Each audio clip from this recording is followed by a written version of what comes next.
പൊതിച്ചോറിൽ ഇന്ന് നല്ല ഡയറ്റിങ്ങിനൊക്കെ പറ്റിയിട്ടുള്ള ഒരു കോംബോ പരിചയപ്പെടാം. നല്ല ചൂട് ചപ്പാത്തിയും കൂടെ തക്കാളിക്കറി എന്ന് പറയുമ്പോൾ അതിൻ്റെ ആ ഒരു കൂട്ട് ഒക്കെ ഞാനിതിൽ കറക്റ്റായിട്ട് ചേരുവകളൊക്കെ ഞാനിതിൽ പറയുന്നുണ്ട് അല്ലെങ്കിൽ കാണിക്കുന്നുണ്ട്. കാരണം സ്പെഷ്യലി ഇതിൽ നമ്മുടെ ചെറിയ മുളകുണ്ടല്ലോ, കാന്താരി മുളക് ഒരു സ്പെഷ്യലാണ്.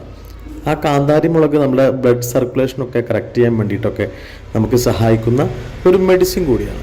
അപ്പോൾ നല്ല ചൂട് ചപ്പാത്തിയും കാന്താരി മുളകിട്ട നല്ല തക്കാളിക്കറിയും കൂടെ കോഴിമുട്ട ചിക്കുക എന്ന് പറയും.